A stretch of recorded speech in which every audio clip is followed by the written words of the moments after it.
What's up mga boss? Welcome din sa panibago kong video. Alright, so repo update pa rin ito mga boss, no? Ngayon kasi, kasagsagan ng bagyong Pepito. Hindi ako makalabas ng bahay, hindi ako makapag-vlog, hindi ako makapag-hanap ng mga repo. So nandito na ako sa bahay mula umaga. So bala ko sana dapat kanina, kaya lang nag-aalangan ako lumabas ng bahay. So ito yung papakita ko sa inyo. Ito na lang yung highlights no vlog ko sa Motochangge PH. So marami kasi nagtatanong din sa akin, at sa mga hindi pa nakakapanood, at least ito mapanood nyo. Pagsasama-samahin ko lang din sa video yung mga highlights ng mga reposes, no. So yan, panoorin nyo na lang mga boss. At sa mga mapadaan sa video na to na bago pa lang sa channel ko, mag-subscribe na kayo dyan, pindutin nyo yung subscribe button at ang notification bell na sa ganun ay ma-notify pa kita sa mga susunod ko pang inalabas na video or repo update mga boss. Okay, so yun mga boss, no. So ang address nga pala nila doon, lalagay ko na lang din dyan sa screen. Tsaka yung payment method nila mga boss, sa mga nagtatanong dyan, pwede silang mag-accept ng credit card payment for installment, no. So bali doon na lang kayo mag-install, doon na lang kayo maghuhulog sa bangko nyo. Alright, so kasi puro cash talaga siya. So yun yung way nyo para magpa-installment doon, kailangan nyo ng credit card, no. At isa pang way, kung may Gcash kayo at meron kayong balance sa G-Loan or G-Gives, pwede nyo rin gamitin doon. At kung sakaling mababa pa yung balance nyo na pwede nyo i-loan, pwede nyo naman siya dagdagan kung kulang yung laman ng G-Gives nyo or G-Loan nyo. Pwede nyo dagdagan ng cash. Ganun. Pwede yun mga boss. Alright, so yan, papakita ko sa inyo yung highlights. Okay, so baka nandiyan yung hinahanap nyo motorsiklo.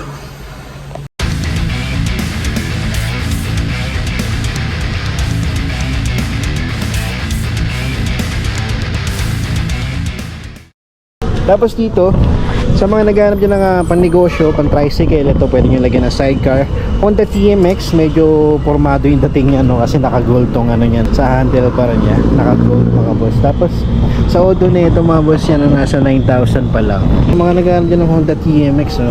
Sa mga naghahanap dyan ng MIUI 125, meron na available dito na matte orange 2019 model, nagkakalaga siya ng 43,000. Okay, so sa Odo na ito mga boss is nasa 20,000. Good running condition naman to, wala siyang issue. Yan, buo pa yung headlight signal niya. Fairing siya, maganda pa. Bukod dito, may missing part lang sa may bandang engine, pero okay pa naman siya mga boss, no. Yan, sa gulong niya makapal pa. Okay, so sa mga nagbabalak niya, nag-aarap ng MIUI 125, ito sa halagang 43,000 mga boss. Mga boss, yung mga Mio Patio ulit, meron silang available dito. 2023 model. Yan, sa halagang 84,000, pwede mo nang maiuwi ito. Ang ganda pa nito, all stock pa siya mga boss, oh. Yan, pati yung kulay niya, stock na stock pa. Mirror niya nandito pa. Headlight, yan, signal okay pa. Yan, front fender, gulong niya, maganda pa mga boss, no. Sa Odo na itong Fashion mga boss, tingnan natin. Yan, 9,416 pa lang yung Odo niya. Okay, so yan, sa mga nagbabalak dyan, kumuha ng Fashion sa halagang 84,000, meron silang available dito mga boss. Pero silang Honda Beat dito na bagong dating din. So check natin yung Odo na ito mga boss. Yan, is nasa 8,000 pa lang mga boss, no. Bata pa ito mga boss, pwede pa. Tapos aftermarket nga lang yung seats, pamalit na, pero madali lang yan. Yan, may mirror pa naman siya mga boss, no. Importante rin dito sa headlight signal, maganda yung lens niya, no. Gulong niya pwede pa, makapal pa. Alright, so sa mga naghanap ng Honda Beat dyan, yan, meron din sila ditong MIUI 125 uli, oh. Odo na ito mga boss, nasa 4,000. Ito naman Mio Gear. Yan, Odo na ito is nasa 1,900. Yan, so lalagay ko sa screen yung price niya. Sa ngayon kasi na nandito ako, walang presyo siya. So dito naman, ito bagong-bago lang to mga boss, Honda Beat to, yung Playful. Dalawa pareho pa ng kulay, glossy gray. So ito, makikita natin Odo na ito mga boss, no? Check natin. Itong isang to, ang Odo na ito mga boss, nasa 4,800 mga boss. Yan, no? Ito nyo naman din sa appearance niya, napakakinis pa, kompletong-kompleto, all stock na all stock. Ganda pa ng condition niya, oh. Sa mga naghahanap dyan, ito parehong-pareho, pati kondisyon, pareho din makinis. So check natin yung Odo na ito. Wala lang mirror tong isa. Alaman natin sa Odo, 1,800. So mas mababa pa tinatakbo na itong isang to. Sa mga gusto mababang Odo, ito, dito na kayo. Wala lang siyang mirror, pero madali lang yan mga boss. Pero ito hindi naman ganun kataas mga boss. Tsaka ang ganda rin ng ano niya, appearance niya, Avenis. Yan, ito digital panel din to, check natin. Yan. Okay. Sa Odo niya is nasa 9,000 pa lang mga boss. Yan. 9,000 pa lang yung Odo niya. Sariwa pa mga boss. No? Yan. Kasi nilang available. Dito banda mga boss, meron ditong Yamaha XSR 155. So 2023 model to. Yan ang kulay niya is matte black, no? Yan. Puro black talaga siya. Ang ganda na ito mga boss. Alright, so sa presyo na ito is nasa 123,000 mga boss. Sa Odo na itong XSR mga boss is nasa 24,825. Ayan o. Pwede pa mga boss, no? Tapos sa appearance siya maganda pa. So ayan mga boss, dito lang ako nakakita ng Yamaha XSR na repo. Ang ganda pa ng condition mga boss. Tapos may libre na kayong auxiliary light. Yan o, headlight niya maganda pa, gulong. Tapos aftermarket na yung ano niya, no? Tong mirror. Alright, so seats niya puro stock pa. Yan o. Alright, so ito sa mga nagbabalak dyan, naghahanap dyan, baka nadaan kayo sa video ko na to at ganito yung hinahanap nyo, ito takbuhin nyo lang dito sa Moto Changi PH. Available to dito ngayon mga boss. So baka mauna kayo, bilisan nyo na.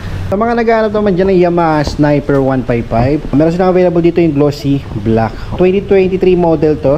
Price nito mga boss nasa 102,000. Yan. So sa appearance niya, okay pa naman yung fairings niya. Tapos naka-carbon na, no? Okay, hindi ko alam kung carbon talaga to, pero maganda siya mga boss. Check natin yung Odo na itong Sniper mga boss, no? Ayan, sa Odo niya is nasa 5,071 pa lang.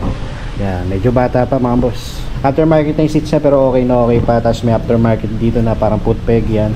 So, yan, the rest okay na okay pa siya. Pati sa gulong niya makapal pa, headlight signal maganda pa, wala pang basag.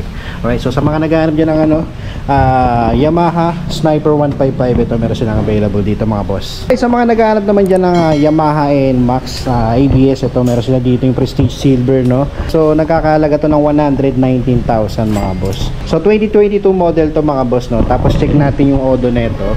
Yan, sa Odo niya mga bosses nasa 9,822. Sa appearance naman niya dito sa seats niya mga boss, aftermarket na siya. Yung may konting butas lang pero madali lang palitan niya mga boss. So fairings siya, wala kang alalahanin, ang ganda pa. Wala siyang mirror. Stock visor nandito pa, headlight signal, okay pa yung lens niya, sa gulong niya makapal pa. Alright, so sa mga naghahanap niyo ng NMAX ABS 155, ito meron silang available dito mga boss. Dito mga boss, sa mga naghahanap dyan ng Honda ADB 150, ito meron silang available dito, 2021 model. Alright, so sa halagang 118,000 pwede mo na may uwi ito mga boss.